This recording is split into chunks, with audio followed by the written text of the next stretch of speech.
Selamat datang di kelas ke-7, Ilmu Pengetahuan Sosial. Unit pertama. Unit 1 Alam Indonesiaku. Mari kita belajar alam di Indonesia. Pada modul ini akan belajar A. Letak Indonesia. B. Iklim. C. Kondisi geologis. D. Bentuk rupa bumi. E. Lahan. 1. Letak Indonesia secara astronomi. Letak astronomi adalah letak suatu tempat dilihat dari posisi garis lintang dan garis bujur. 2. Letak Indonesia secara geografi. Memperhatikan letak geografi Indonesia berada di antara dua benua, yaitu benua Asia dan benua Australia. Dan di antara dua samudera, yaitu Samudera Hindia dan Samudera Pasifik. B. Iklim. Indonesia memiliki 3 iklim, yaitu iklim tropis, iklim muson, musim, iklim laut, iklim tropis. Indonesia terletak di sekitar garis khatulistiwa, sehingga memiliki iklim tropis yang bersifat panas. Iklim musim. Iklim jenis ini sangat dipengaruhi oleh angin musiman yang berubah setiap periode tertentu. Biasanya satu periode angin muson terjadi selama 6 bulan. Iklim laut. Indonesia merupakan negara kepulauan yang memiliki banyak lautan. Hal ini mengakibatkan banyak terjadi penguapan air laut sehingga udaranya menjadi lembab dan curah hujan tinggi. C. Kondisi geologis. Mari kita belajar kondisi geologi Indonesia. Sebelum kita mulai belajar kondisi geologi Indonesia, mari kita pahami dulu. Apa itu letak geologi? Letak geologis adalah letak suatu wilayah dilihat dari jenis keadaan batuan yang ada di permukaan bumi dan jalur pegunungan. Kondisi geologi Indonesia sangat beragam. Oleh karena itu, perlu bagi kita ketahui untuk menjadi wawasan bersama. Berikut ini gambaran geologi Indonesia. 1. Bentuk rupa bumi daratan. Gunung adalah bentuk muka bumi yang menonjol tinggi ke atas seperti kerucut. Oleh karena gunung mempunyai ketinggian yang lebih tinggi daripada wilayah daratan yang ada di sekitarnya. Pegunungan. Pegunungan mempunyai nama yang mirip dengan gunung bukan. Hal ini terjadi karena adanya gunung yang menyambung menjadi satu. Sehingga, di pegunungan ini kita akan menjumpai banyak gunung.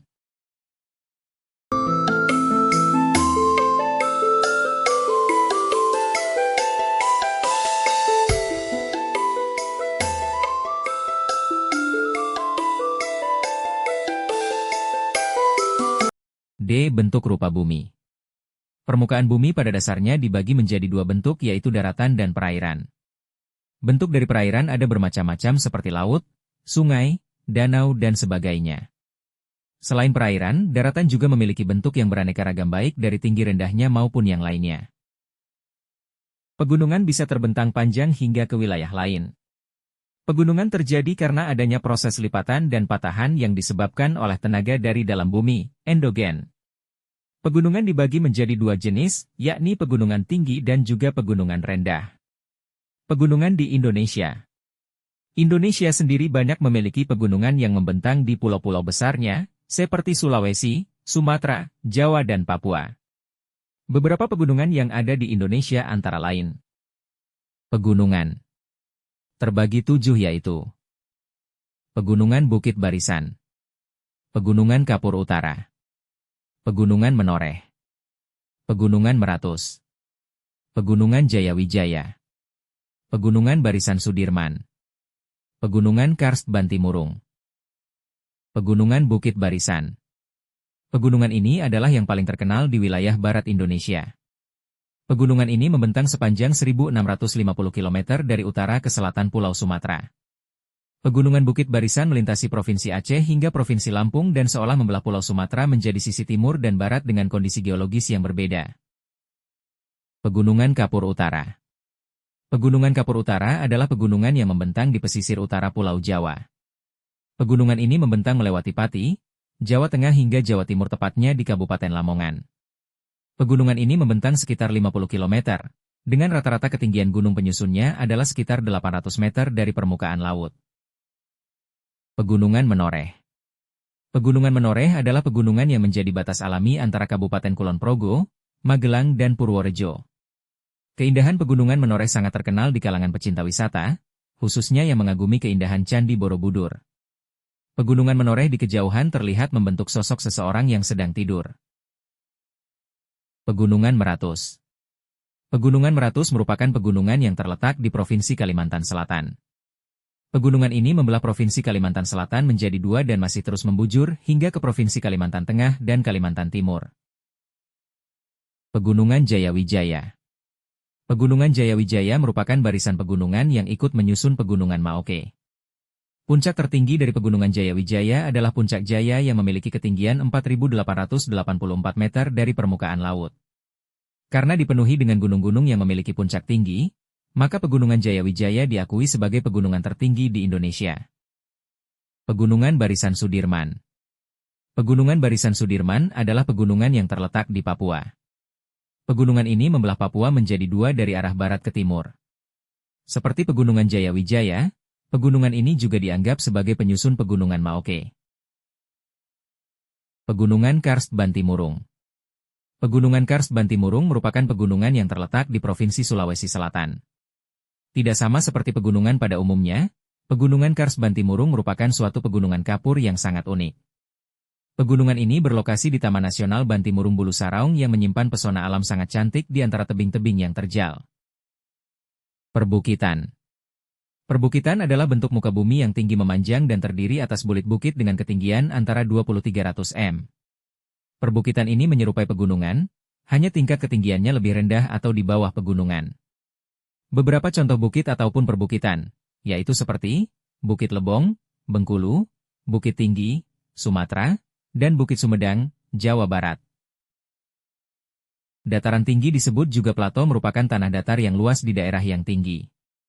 Ketinggian relief ini sekitar 200 sampai 1.500 meter di atas permukaan laut.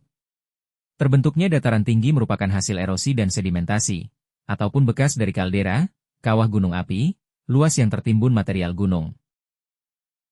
Dataran rendah adalah bagian dari permukaan bumi yang datar dan rendah dengan ketinggiannya 0 hingga 200 meter di atas permukaan laut.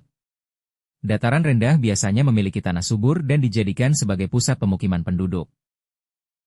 Lembah merupakan dataran rendah yang dikelilingi oleh perbukitan, pegunungan atau kaki perbukitan pegunungan. Lembah seringkali dimanfaatkan sebagai tempat pemukiman masyarakat, karena udara di lembah lebih hangat daripada di perbukitan yang wilayahnya lebih tinggi. Dua bentuk rupa bumi perairan danau. Danau adalah genangan air yang sangat luas dan dikelilingi oleh daratan. Ada dua macam danau, yaitu sungai adalah aliran air yang besar di daratan. Sungai mengalir dari tempat yang tinggi ke tempat yang rendah. Bagian-bagian sungai terdiri dari dua yaitu lautan adalah daerah perairan yang sangat luas. Wilayah lautan terdiri samudera, laut, selat, teluk, tanjung dan palung. Penjelasan dari masing-masing wilayah lautan tersebut adalah sebagai berikut. Lahan. Lahan di sini adalah kondisi tanah yang memiliki berbagai jenis tanah yang dapat berpengaruh pada kesuburan tanah. Kondisi lahan dipengaruhi oleh letak geografis dan astronomis di Indonesia, sehingga membentuk berbagai macam tanah. Berikut ini penjelasan beberapa jenis tanah, karakteristik serta persebarannya di Indonesia. Tanah aluvial merupakan jenis tanah yang terjadi karena adanya endapan lumpur yang terbawa aliran sungai. Tanah ini biasanya ditemukan di bagian hilir sungai yang terbawa dari hulu. Tanah ini biasanya berwarna coklat hingga kelabu. Tanah andosol merupakan salah satu jenis tanah vulkanik yang terbentuk karena adanya proses vulkanisme pada gunung berapi. Tanah ini sangat subur dan baik untuk tanaman. Tanah entisol. Tanah entisol merupakan saudara dari tanah andosol. Hanya saja tanah ini terbentuk dari hasil pelapukan dari material yang dikeluarkan oleh letusan gunung berapi seperti debu, pasir, lahar, dan lapili. Tanah grumusol terbentuk dari pelapukan batuan kapur dan tufa vulkanik. Kandungan organik di dalamnya rendah karena dari batuan kapur jeti tanah ini tidak subur dan tidak cocok untuk ditanami tanaman.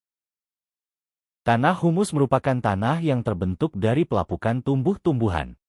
Mengandung banyak unsur hara dan mineral dan sangat subur. Karena terbentuk dari tanah kapur maka bisa disimpulkan bahwa tanah ini tidak subur dan tidak bisa ditanami tanaman yang membutuhkan banyak air. Tanah kapur banyak ditanami oleh pohon yang kuat dan tahan lama seperti pohon jati dan pohon keras lainnya. Tanah latosol adalah warnanya yang merah hingga kuning, teksturnya lempung dan memiliki pelapisan-pelapisan tanah. Persebaran tanah litosol ini berada di daerah yang memiliki curah hujan tinggi dan kelembaban yang tinggi pula, serta pada ketinggian berkisar pada 300 sampai 1000 meter dari permukaan laut. Terima kasih, semoga ilmu yang disampaikan dapat bermanfaat bagi kita.